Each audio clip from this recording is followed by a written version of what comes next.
Welcome students, 10th class math first chapter real numbers, वास्तविक संख्याएं। First chapter real numbers को पढ़ने से पहले हम ये जानें कि 8th 9th में हमने क्या पढ़ा था। 8th क्लास में हमने सबसे पहले पढ़ा था रैशनल नंबर्स। 8th क्लास में दैट इज परिमेय संख्याओं के बारे में पढ़ा था। जब 9th में गए तो हमने पढ़ा नंबर सिस्टम। 9th राइट, ये संख्या प्रणाली कहते हैं इसे। और अब हमने 10th क्लास के स्टूडेंट्स हमने पढ़ना है रियल नंबर्स के बारे में, राइट, यानी कि वास्तविक संख्याओं के बारे में। तो कुल मिलाकर हम क्या देख रहे हैं, सभी में हमने नंबर्स की यानी संख्याओं की बात की। 8th में, 9th में, 10th में रैशनल नंबर्स के बारे में, नंबर सिस्टम के बारे में और रियल नंबर के बारे में।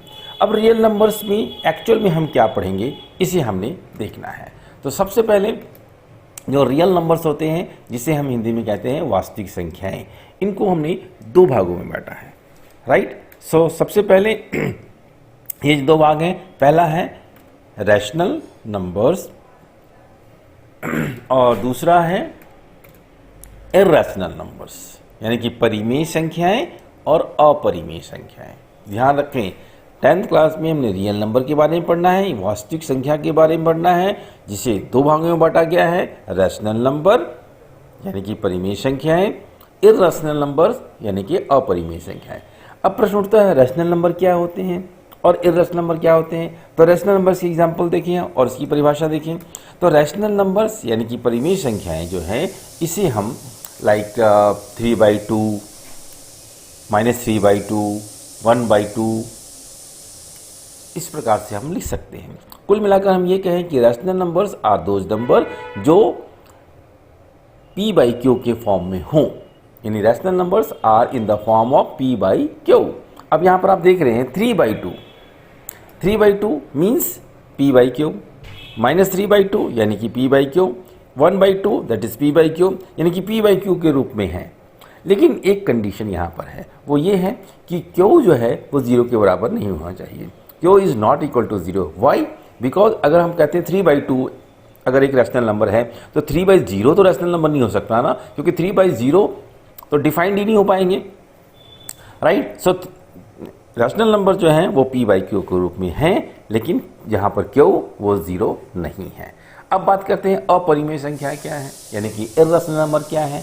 तो सिंपल अगर हम अभी आप समझने की कोशिश करें कि इर्रेशनल नंबर क्या है, तो सिंपल आप ये कहें कि जो रैशनल नंबर नहीं है वो इर्रेशनल नंबर है। यानी कि अपरिमेय संख्याएं क्या हैं, जो परिमेय नहीं होती वो अपरिमेय होती हैं। फॉर एग्जाम्पल जैसे √3, जैसे 1/√2। आप कहेंगे सर ये 1/√2 तो p/q के रूप में, यस देखने में तो लग रहा है, लेकिन हम इसे लेटर जो डिस्कशन होगी अगले चैप्टर में जब बात करेंगे तो आपको प्रूफ करेंगे कि ये इर्रेशनल नंबर है, रैशनल नहीं है, राइट। जैसे पाई, ये तीनों या और भी बहुत सारे हैं जिसके बारे में हम लोग चर्चा करेंगे। ये सारी की सारी संख्याएं जो हैं वो क्या हैं, अपरिमेय यानी कि इर्रेशनल नंबर हैं, परिमेय नहीं है, रैशनल नंबर नहीं है। तो अब यहाँ पर हम समझ चुके हैं कि रियल नंबर को दो भागों में बांटा गया, एक रैशनल नंबर और एक इर्रेशनल नंबर। इसके अलावा और कौन से नंबर होते हैं, तो रैशनल नंबर्स में बहुत सारी संख्याएं और भी होती है जो हम पढ़ चुके हैं। फॉर एग्जाम्पल जैसे नेचुरल नंबर, जैसे होल नंबर, जैसे इंटीजर, ये सब हम पढ़ चुके हैं। लेकिन अब हम इसे अलग तरीके से पढ़ेंगे। नेचुरल नंबर जिसे हिंदी में प्राकृतिक संख्या कहते हैं, होल नंबर जिसे पूर्ण संख्या कहते हैं, और इंटीजर जिसे पूर्णांक संख्या कहते हैं। ये तीनों संख्याएं रैशनल नंबर के अंडर ही आती है।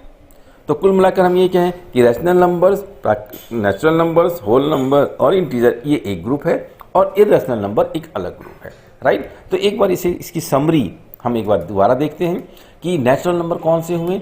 नेचुरल नंबर्स यानी प्राकृतिक संख्याएं जो हैं वो क्या हैं, 1 2 3 4 5 6 7 8 डाइट करते करते करते आप n तक चले जाएं, इन्फिनाइट तक चले जाएं। ये सारी की सारी संख्याएं जो हैं वो नेचुरल नंबर्स हैं। क्लियर है? इसको मैंने एक सेट बना दिया। अगर हम इसके अलग सेट की बात करें, अगर इस नेचुरल नंबर के साथ अगर हम 0 को जोड़ दें, राइट, अगर हम 0 जोड़ते हैं तो ये क्या कहलाती है, होल नंबर कहलाती है। ध्यान रखें, नेचुरल नंबर के साथ अगर 0 को जोड़ दिया जाए तो वो होल नंबर कहलाती है। करेक्ट। यानी कि अगला इसके बाद देखें, अगर हम 0 और 1 2 3 जो नेचुरल नंबर है इनके साथ में नेगेटिव संख्याओं को भी जोड़ दें, माइनस वाली संख्याओं को भी जोड़ दें, तो ये क्या कहलाती है? इंटीजर, यानी कि पूर्णांक संख्याएं कहलाती है। तो अब यहाँ पर क्लियर हो रहा है कि इंटीजर जो है -1 जो है, -2 जो है, -3 जो है, डॉट डॉट डॉट जहाँ तक चले जाए ये सारी की सारी क्या कहलाएगी? इंटीजर कहलाएगी। नाउ लास्ट अब देखते हैं कि अगर हम बटे वाली संख्या 1/2, 3/2, चाहे पॉजिटिव है चाहे नेगेटिव है, -1/2, -3/2, ये सारी संख्याएं क्या है? ये रैशनल नंबर्स कहलाती है।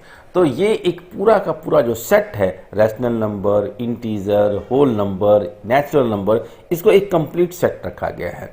अब यहाँ पर कोई पूछे 2 क्या है, तो 2 नेचुरल नंबर भी है, 2 होल नंबर भी है, 2 इंटीजर भी है और 2 रैशनल नंबर भी है। तो रैशनल नंबर के अंदर ये तीनों आ गए, इंटीजर के अंदर में होल नंबर और नेचुरल नंबर आ गए, होल नंबर के अंदर में नेचुरल नंबर भी आ गए।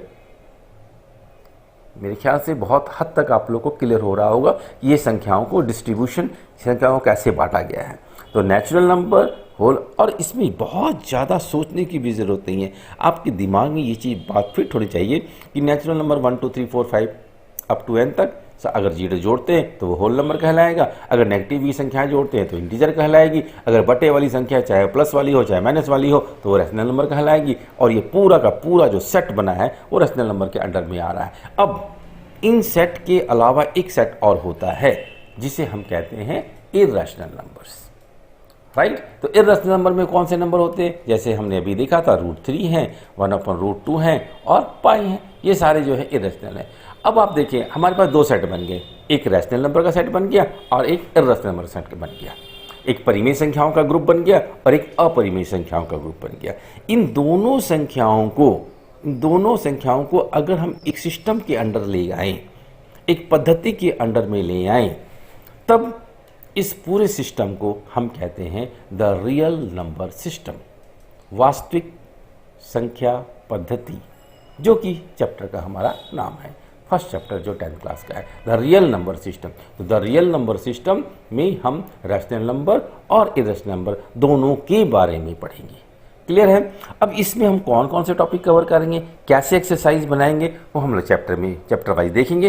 फिर भी आपको मैं थोड़ा सा बता दूं, इसमें जो टॉपिक्स कवर करने वाले हैं, हम first Euclid division algorithm cover करेंगे। एक सिस्टम है, एक एल्गोरिथम है, एक तरीका है किसी चीज़, 2 संख्याओं को डिवाइड करने का। उस 2 संख्याओं को डिवाइड करने का जो तरीका है, उस तरीकों में एक तरीका आता है यूक्लिड मेथड। आपने डिवाइड बहुत तरीके से किए होंगे, एक सिस्टम भी ये भी है जिसे यूक्लिड डिवीजन कहते हैं। हम लोग इसको फर्स्ट चैप्टर में फर्स्ट एक्सरसाइज में देखेंगे कि ये कैसा डिवीजन होता है।